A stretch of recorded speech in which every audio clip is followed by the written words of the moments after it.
All right, quick, funny-ish story to put the review you're about to see in some context. And after I'm done, some of you might think less of me, but Atom from JXE JXO Knives recently reached out to me by email, Facebook, every means he could think of. He was very persistent to ask if I'd be willing to review some of their products. And my first admission is I almost ignored him. I understand challenges in translation, I absolutely do, but I think he opened with a very generic greeting letter template that started by praising my awesome YouTube reviews, but then immediately praised my awesome skill as a master knife thrower. And my big admission here is that I have not practiced knife throwing in over 23 years, not since I lost my house and my safe space to do so. And if you look at their catalog, it is mostly throwing knives and hatchets. And speaking of hatchets, I don't think they've thrown a hatchet since the 80s. But if you check out the reviews of those products, pretty much everybody has to say you're getting some awesome tools for very little money. So, given his persistence, I decided to write him back, and I'm glad I did. Even if it was just to say, I think he got the wrong guy. I think he made a mistake. And he came right back with an apology. He didn't have to apologize. Saying, no, really, I've seen your videos. And we do have some knives in our catalog that are not throwing knives. Would you like to take a look at some of those? And he sent me some links, and I said, yes, please. So, well, a lot of people have already reviewed some of these, and I'm not sure exactly what I can add to this conversation. I will try to put my spin on it. But let's talk about the Cavalry.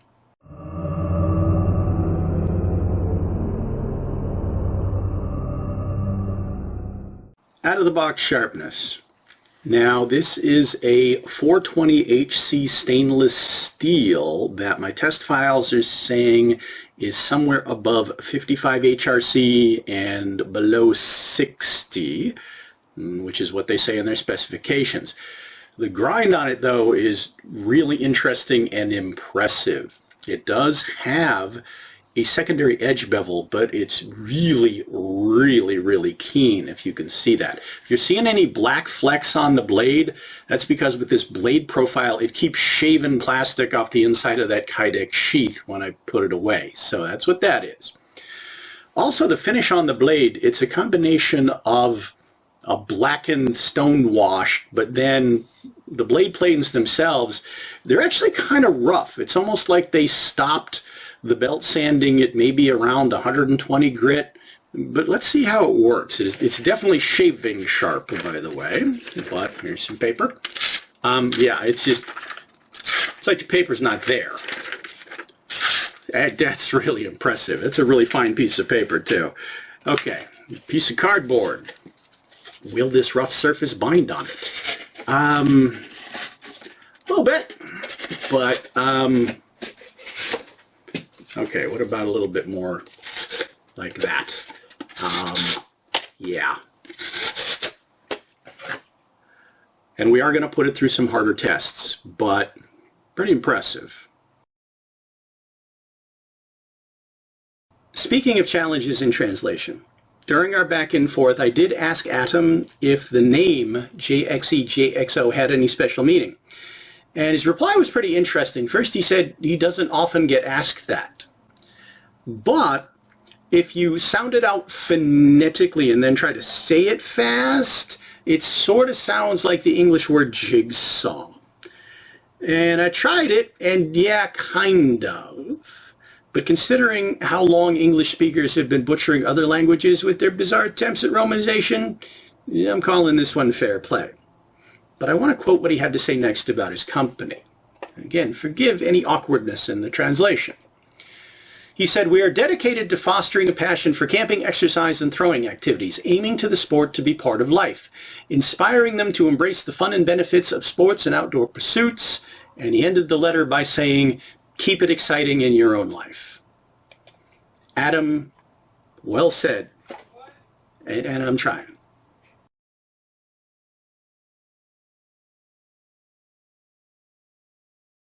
All right, out of the box, it came packed in some shredded colored paper that another reviewer described as confetti, and I do appreciate the environmental consciousness of using something biodegradable like that. So it's a nice touch. Now, in the box came with a cleaning cloth, piece of lanyard, and a ferro rod. So that's a nice touch. So we'll experiment a little bit with this. And of course the knife and the sheath. So let's talk about the sheath.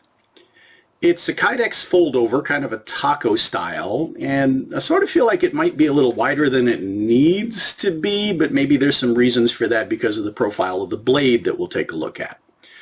But it's got a really nice fit, it's really snug, yet will thumb break.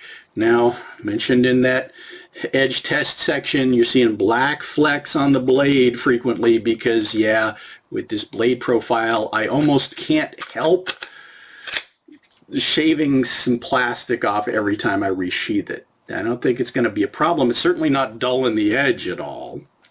But, you know, we'll see how it handles over time. Maybe I'll do an update. But one nice touch on the sheath is it did come with this Tech-Lock style clip.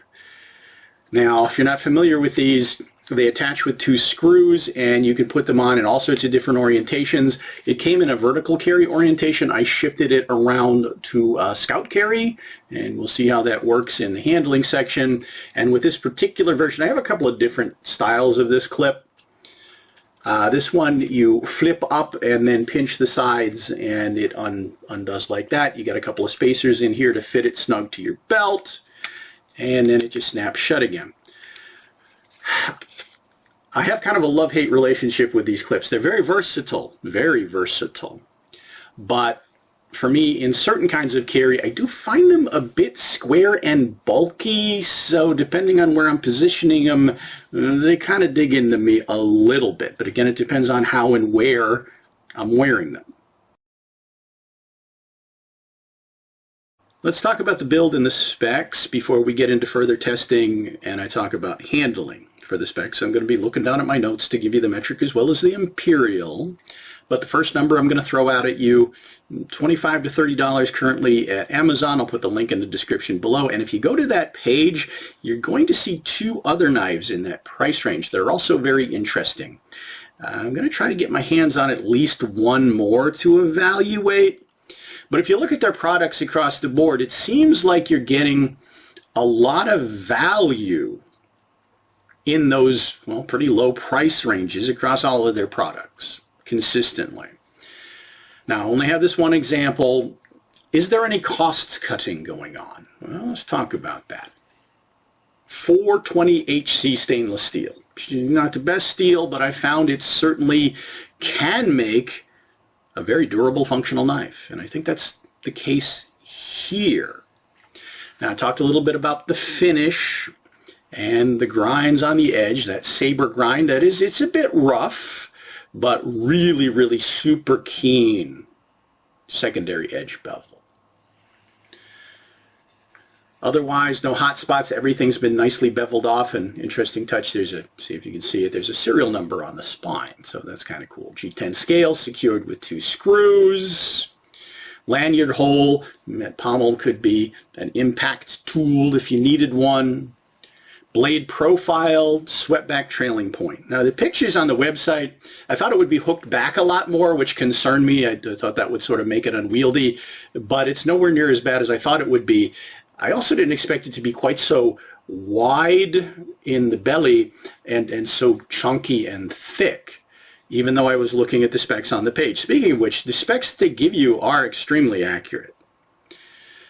The HRC, as I mentioned, passed my 55 HRC test file, somewhere below the 60 though, which is exactly as advertised, as are all the other specs. Blade length, about 4 inches, 10 centimeters. Blade width at the widest point of the belly, 1 3/8 inches, about 3.5 centimeters. Blade thickness, they say 4.6 millimeters, and that is absolutely correct. Got about 4 inches of grip. Overall length 8.5 inches, so 10 centimeters of grip, 21 centimeters of overall length. Weight, They say 8 ounces. Yeah, 8 ounces, 227 grams. The point of balance is at about the first screw inside the grip. So yeah, the weight feels like it's in your hand for, well, how dense this little monster is. Overall, I'd have to say they did a really good job with the build. It's a really interesting design. You'll see jimping pretty much all the way up the back. Doesn't have a finger choil, but it's not that long a blade. I feel like I can get pretty well up on it. And yes, I have experimented a little bit with the ferro rod. I'll put that footage into the tests you're about to see. I found the best place to strike it is actually right here on the back of the tip. So let's run a couple of tests, and then I'll talk about, well, my martial perspective.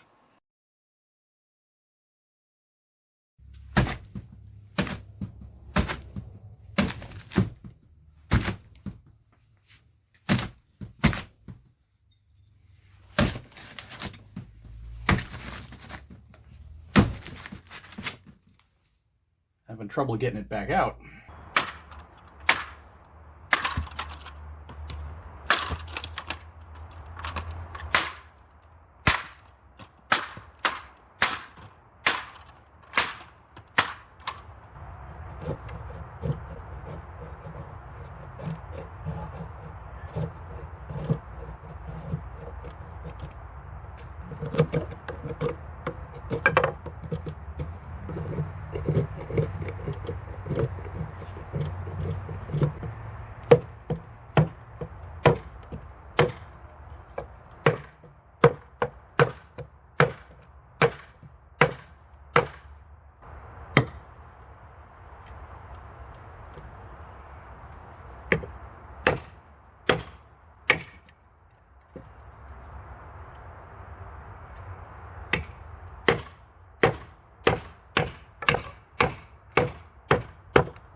Well, that didn't go quite as planned, or well, maybe it did.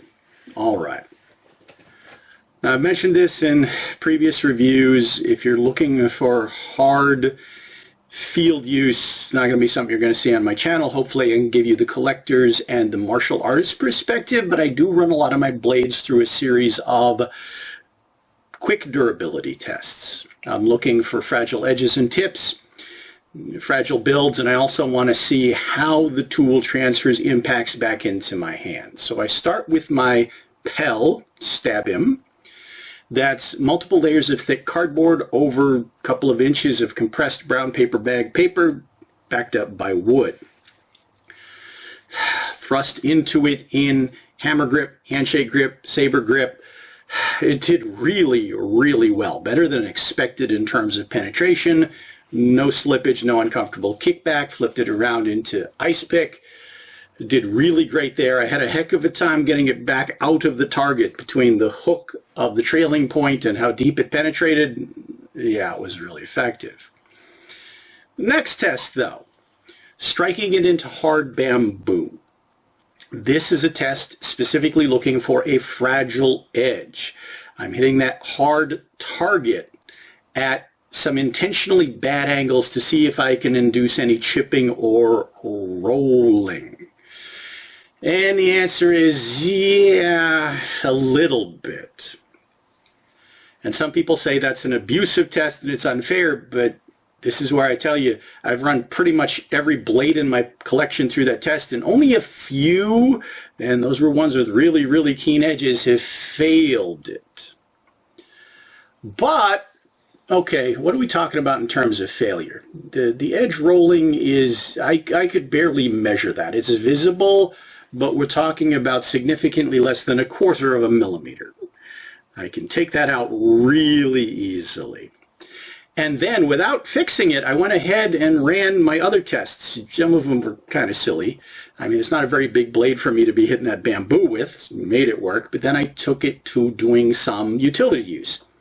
Shaved some wood, both hardwood boards and bark and knots off a branch, and yeah, even with the edge chewed up a bit, it did that really, really, really well. Had no sense at all that the edge was damaged or diminished. Chopped into the boards, which again with a knife this size seems a little bit silly, but it actually didn't do a hideous job at that.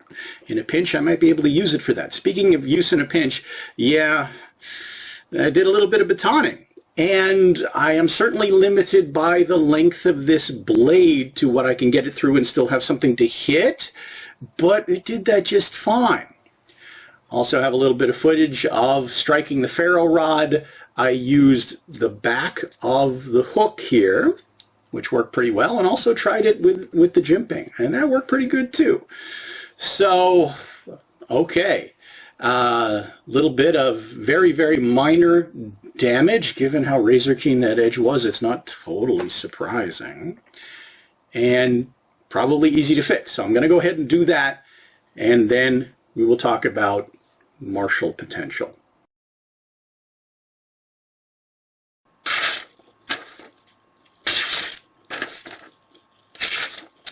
Okay, that last one was me. That didn't take long at all. Just a couple of minutes on one of my fine sanding belts, and then finished it off with my new Work Sharp field sharpener. I might do a review of this coming up. But yeah, I could have actually probably done it all on this. Damage wasn't that bad. Quick creative digression before we get into martial handling. For those of you who've been following my channel, you know that I have a predilection for customizing my blades. And when this was still incoming, I didn't have my hands on it yet. I was already spinning ideas for things I might do to it. But a lot of that was my anticipation that this trailing point would be a lot more severe. And trailing points are not my preferred blade profile. Certainly are a lot of great slicey applications for this blade shape, though. And it may actually be a preference of yours.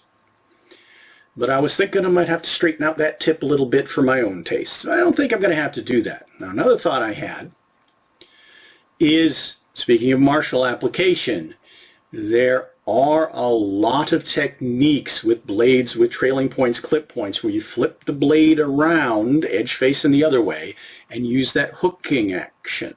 But a lot of those depend on having a sharpened back edge, and there is certainly room to do that. That might be something that I'm going to do, but we're going to talk about martial handling as is out of the box first. What about anything else I might do to this knife? Actually, having it in hand, nothing at all. I really like it as is. A lot more than I thought I would. And it performed, well, really impressively as a utility tool. So now let's talk about it as a martial tool. Let's talk adventures in carry.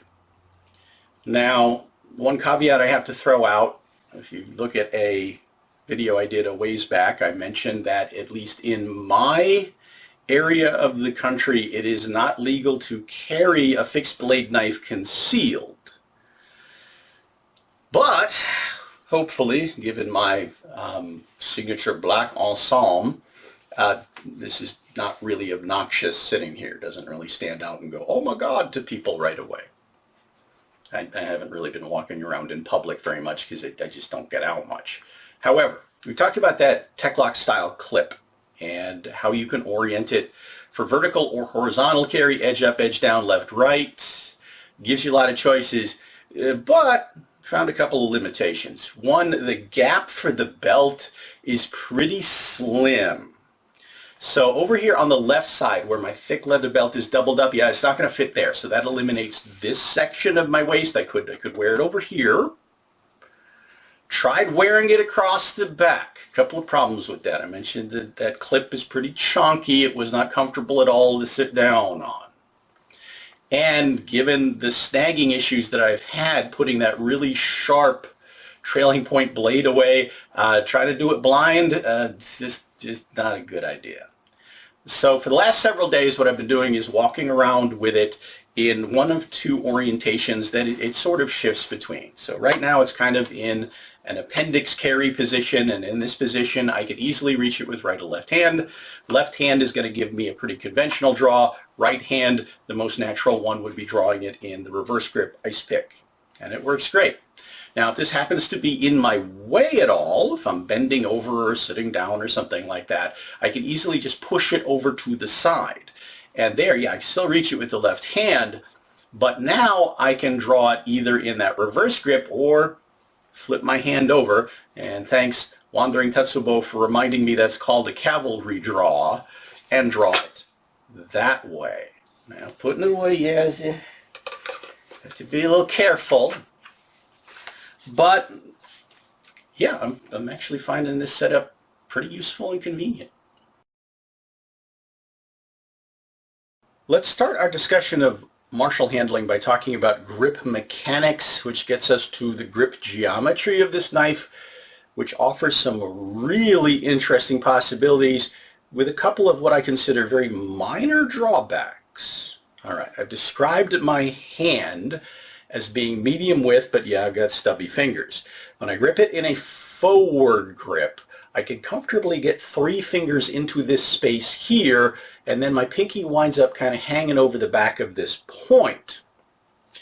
And it's a little odd, but I've gotten used to it, and it started to feel really secure. Now, blade profile, jimping, lack of a back guard, yeah, it all does tempt me to go straight into a saber grip, which is great for utility use. But I have advised against it in martial application. Why? Without that thumb wrapped around, you could get the knife twisted out of your hand easier. But even with my stubby fingers, this grip is slim enough and grippy enough that I feel like I've got good retention here just with these 3 fingers. Now, it does shift around a little bit under pressure. So I'm still going to recommend play it safe, wrap your thumb around it. Now, in a hammer grip that way, I've got a really great shelf at the top of this grip scale to just hook and lock that in tight. And I'll kind of show you how that works for me. But that isn't there if I'm more in a handshake grip, and we'll talk about that too. What about some other grips? All right, well, I'm still in this grip. What about flat grip? Utility use great, but with this blade profile, I'm just not feeling it so much for martial application. You know, you might have a preference for this. But let's go ahead and talk to you about this in the customizing section. Use of the back of the tip in North American Bowie. If I flip it around, edge facing me, that does require at least a little bit of a sharpened back edge clip point. So I'm definitely tempted to do that. Why? Because in this grip, things happen. Locking my thumb over the top of that scale, this really does change the mechanics of this knife, and I'll show you how that opens up a lot of great possibilities for it. But before we get to that, let's talk about reverse grip, ice pick. Now, my practice and experience is ice pick edge forward versus edge back. So that's what we're going to focus on here. First thing interesting in that grip, I'm actually getting 4 fingers in that space, so that's interesting. One drawback, though, is with that point there in this orientation, I don't have a good place to hook my thumb, and if my thumb was longer and I could, it'd be sticking into a point there. But the grips are grippy and comfortable enough that just wrapping my thumb around, locking that in, very secure. And I'll show you how that works for me. All right, you've been kind of watching me do my finger twirl here with a knife of this length and balance. It's not the smoothest transition. It's also not the safest way to do it. The safer way to do it would be pinch flipping. And with this grip and balance, just really nice. What I'm finding is a great tactile indexing point just right above that lower screw where I can pinch it and just send it back and forth, no problem whatsoever. So that's definitely working for me. So the few drawbacks in the grip geometry design, they're not really taking away anything I feel is significant, and they are adding a lot. So let's talk about the bigger picture. This is why I remind you that I don't consider myself any kind of master expert, anything like that. But hopefully my experience and thought process is useful. What am I feeling here with a blade of this length, weight, balance, geometry, and grip? Well, a lot of interesting things, actually. Start with locking it into that hammer grip. Against my Pel, close range stabbing was really, really effective. Now, I do use the term stab and thrust to mean different things in my head. For me, a stab with a knife could be in a forward grip or a reverse grip, but it's a tip action with the blade, mostly at right angles to my forearm.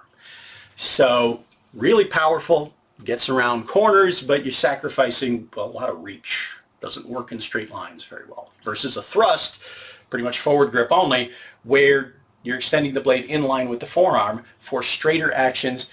They can be quicker and more maneuverable, have a lot more reach, leaves the rest of you far less exposed. But with this geometry, for me it's like having a really curved sword or saber. I'm not going to be thinking about straight line tip actions, but I am going to be thinking about the things it can do getting around things. So there's your trade-off. That's also going to make me think that I should be leading with my offside versus with the blade.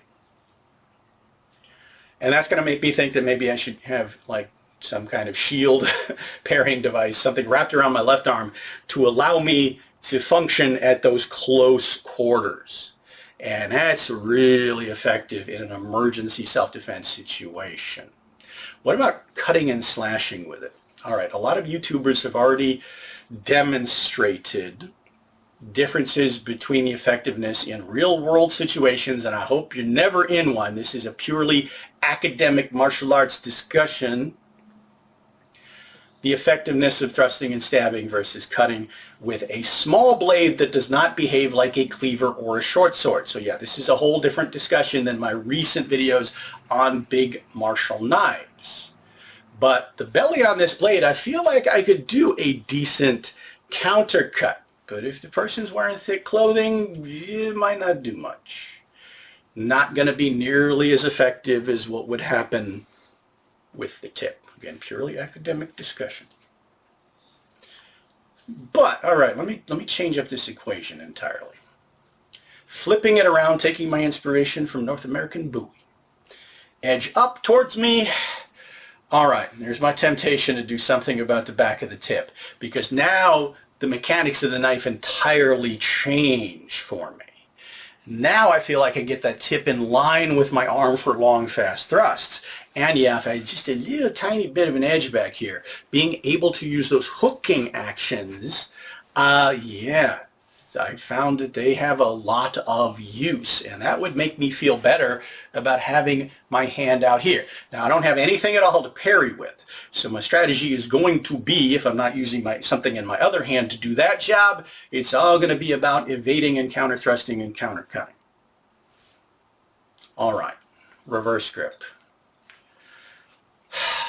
Stabbing, very strong against my Pel.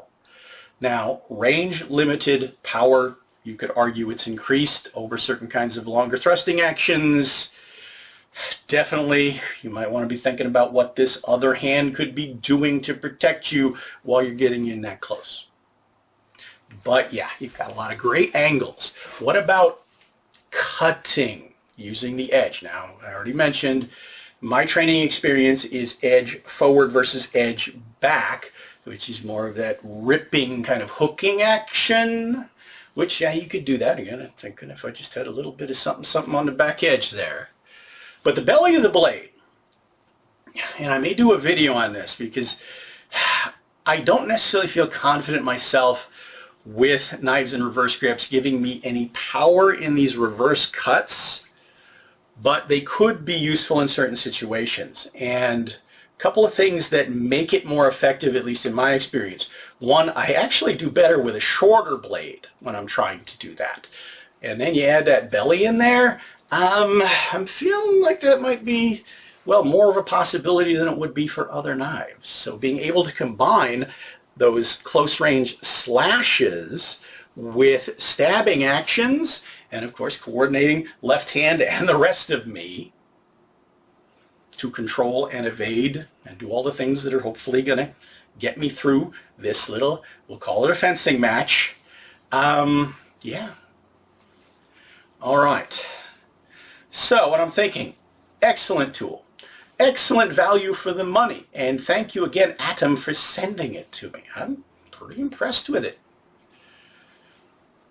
But before this gets too long, if you have any questions about this, or you want to talk about similar knives, or give me some ideas about what you want to see in future videos, let's get our conversation going.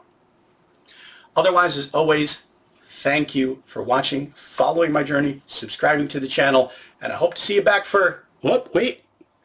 While I was making the video, I let Adam know how well it was going and mentioned that I was definitely thinking about trying to get my hands on the MN01 for comparison, and I did actually intend on buying it myself while it was on sale, but he wrote right back to me and said, I'm going to try to get you one. So thank you, my friend, and to be continued.